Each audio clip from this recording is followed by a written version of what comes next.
Hey all, welcome back to the channel. Today I'm going to show you how to remove, test, and replace the power backdoor latch actuator motor on this 2023 Toyota Sienna. We will start by removing these two access covers right here. Use a plastic trim tool to disengage it, and I'll put the links in the video description for the tools that you may find useful in performing this job. So we have a little notch right there that we can get the trim tool into, and then just work your way around. This cover is just held by a number of these clips, and then there are two claws at the end. So don't try to pull it from this side. Disengage it from here and then pull it out like this. And then do the same on the other side of the hatch. Now you have a 10 millimeter head bolt right here to remove. And the same on the other side of the hatch. And now this panel is held on by a bunch of clips. You just grab it anywhere through one of these openings and just gently disengage it and go all around and disengage all the clips. So you can see the red ones right there on the back side. That's what's holding it on. And then just check all the holes and make sure that none of the clips get left behind. Sometimes they stick in the holes, and then when you go to put the panel on, you won't be able to reinstall it because the clip will be preventing you. Well, you'll reinstall it, but it's not going to be done correctly. The back door latch removal and testing will vary based on whether you have a power back door that opens and closes itself with motors, or if you have a manual one and you have to close it. I've got the power one. So on this one we have the 3 bolts here, and on a regular door you'll also have these 3 bolts, but this one has an additional bolt on the inside as well. And you can see the 4th bolt located right here. We can start by disengaging the connectors. With a power back door, you will have 2 connectors. With a manual back door, you'll just have 1. It'll be removed in a similar way. Sometimes it's difficult to squeeze the tab far enough to pull the connector off. And if that's the case, you can get a little screwdriver behind it right there and just pry it up gently like this, and then remove it. Now don't go crazy and crank on this tab so it breaks off, but just pry it up just enough so that it disengages the tab and allows the connector to slide off like that. Now remove this 10 millimeter head bolt.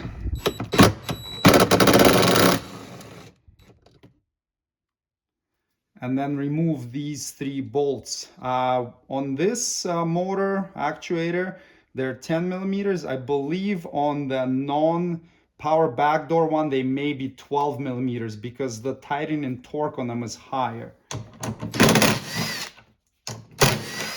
And just make sure to catch it if it wants to fall out. And now you can take it out of there. Just like that. Now we can test this motor and micro switches on it using a 12-volt battery, either the one from your vehicle or an auxiliary one you have laying around, some test leads, and a multimeter. First, we can check the basic motor operation. So you've got 2 pins right here for the motor connector. If you apply a positive voltage, 12 volt, to the left one and negative to the right one, then it's going to go into the latch position. And then if you reverse the polarity and apply positive here and negative on the other side, then it's going to go into the open latch position. Now be very, very careful when you're playing around with this, because you don't want to short your positive and negative terminals together when they're connected to the battery. You're going to have a lot of sparks and bad things happening. So you need to have a steady hand and be very careful when you're doing this. Don't mess it up.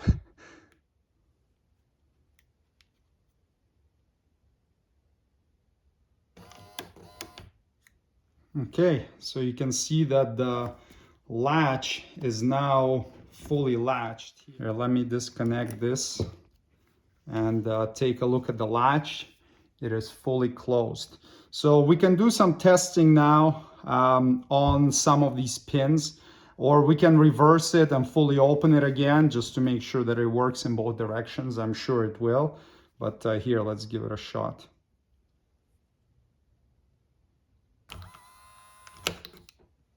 Okay, now it is fully unlatched.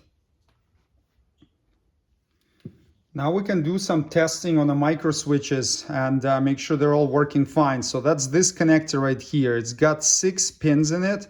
I'm gonna draw it on this piece of paper and I'll label them, and then we'll get to testing. So you see how it is with the tab pointing up. So that's the way I'm going to draw it. So this is our connector right here. This is the tab that you pull on to unlatch it.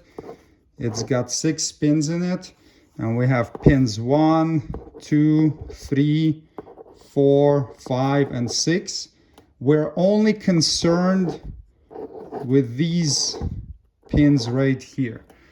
We don't care about the 2 center ones. So we can grab some little test pins to stick inside there. Now, it's extremely important not to jam some big, needles or something like this in there, because it's gonna expand the female terminals inside, and then they will lose contact with the male terminals. So you have to make sure to use something that's very, very thin, the right size. You can get these kits for testing connectors, etc. So make sure you don't, and also when you start inserting it, feel for resistance. Like if it's hard to get it in there, then it's probably too big. And if it just falls in, then it might not make a good contact. So you want something the right size. And then also don't jam them in all the way. Like once you feel that it's getting into the terminal, just get it in, a few millimeters. So now it's inserted, but you don't need to get it all the way in there. So that way you don't overexpand that female terminal on the inside. So let's get our test pins into 6 of them, or sorry, 4 out of the 6 on all the 4 corners, like this. And now we can do some testing on them. Okay, I drew a little table here of what we will be measuring and the results that we expect. So depending on the latch position, we will be getting either, essentially less than 1 ohm, close to 0 ohm, or more than 10 kilo ohm, essentially an open circuit. So for the pins between 1 and 3, that's us checking the actual latch switch. So, and then the latch can have 4 different positions. There's open, half open, fully closed, and then overlatched. So for the latch switch, depending on the position, it should be either, less than 1 ohm or open circuit. And then for between pins 1 and 4, that's the courtesy light switch for the back door. And then it's gonna have different results. And then between pins 1 and 6, that's for this little sector gear, they call it. So we have a switch right here. So that's gonna, when this switch is on, we should have less than 1 ohm. And when this switch is off, we should have an open there. So, and this little piece of plastic, when it moves, that's what presses on this switch. So we can test for that as well. So let's see what we have right now in the position that it's in. So our latch is fully open right now, and I have one of the ohmmeter leads connected to pin 1. So now on pin 3, we should have less than 1 ohm. So let's check that. So we're good there. And then on pin 4, we should also have less than 1 ohm with an open latch condition. So let's check that. Okay, so we're good. And then on pin 6, we should have an open circuit because this switch is not engaged right now. So we have nothing there, but look, when I push the switch, we get less than 1 ohm. So that switch is working as well. When I press it, we get less than 1 ohm. When I release it, we get an open circuit. Okay, so this sector gear switch here works, and the open latch position checks out. Now we can turn the motor over a bit into a half latch position and then do some more testing. And then the pin 6, I don't really need to test it anymore. I mean, you can make sure that this plastic piece on the gear depresses this switch. So it would just mechanically need to press it, but we already pressed it by hand, so we know that the switch itself works. So as long as this plastic piece presses it when it moves over to the middle, then that's good. So I'm not gonna bother with pin 6 anymore. I'm just gonna get it out of there so we don't crowd this.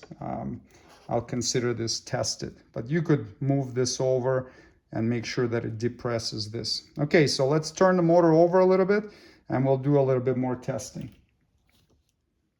So I've applied the voltage to the motor now and I moved it into half latch position. So it's almost latched, but it's not fully latched yet because for that it needs to move over further. So now we can test again. So we have the one lead connected to pin 1. And then what we would expect at half latch is between pins 1 and 3 we have an open, and between pins 1 and 4 we have continuity. So let's take a look between 1 and 4 here. So we have continuity, that's good. And let's check between pins 1 and 3, we have an open. So you can see how this testing works. Now, I'm not gonna go through all the steps. You get the idea, it's the same thing, just now apply power, close the latch fully, check. Then apply power till it goes over latch, so it goes over the fully closed position, then check again. So in essence, that's all the testing for it. Ours tests out fine, so we're gonna reinstall it. If yours failed, you would order a new part and then replace it. So let's go ahead and reinstall this one back in the vehicle. Reinstall the latch, in my case with 4 bolts. Note that the 3 that go here had little washers on them, like this, and the one that goes on the inside didn't.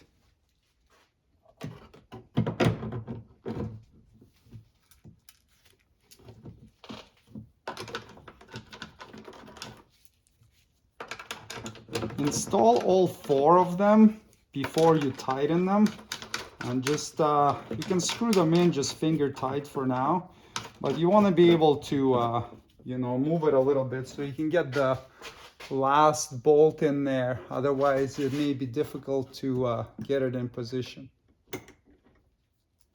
On the models with a power back door, tighten these bolts to 6 foot-pounds. On the models with a manual back door, tighten them to 11 foot-pounds.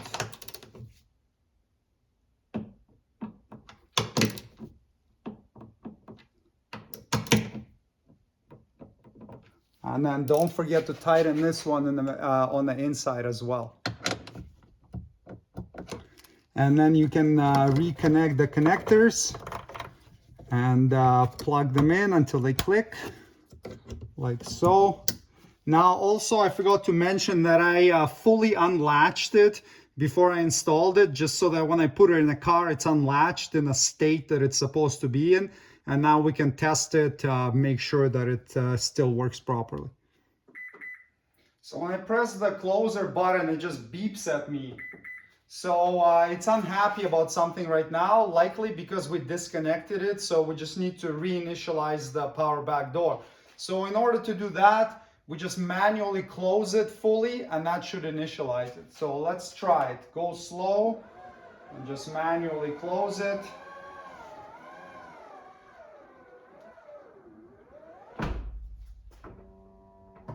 Okay, you can hear the motor latch.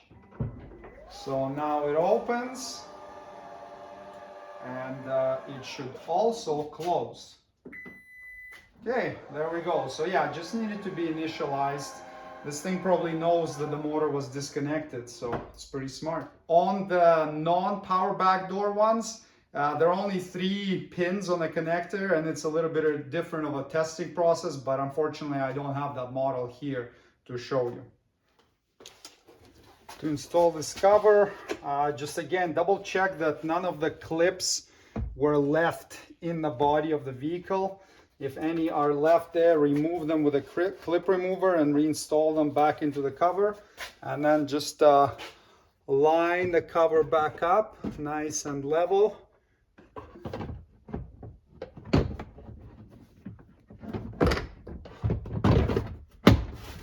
And then go around and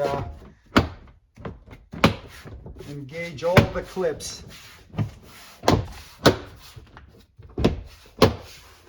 Make sure they all clip in by going around and just pressing in all the areas with your hand, otherwise you can have rattles and whatnot.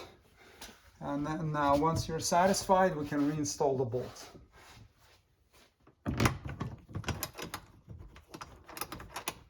They don't give a torque spec on these, but around 4-5 foot-pounds is plenty.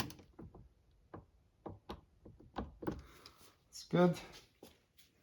Reinstall the cover. You've got the 2 hooks and then 4 clips.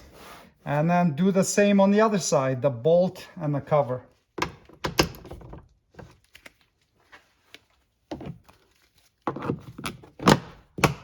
And there you go. All done. Thanks for watching. Subscribe if you'd like to see more Toyota Sienna maintenance and repair videos. See you next time. Cheers.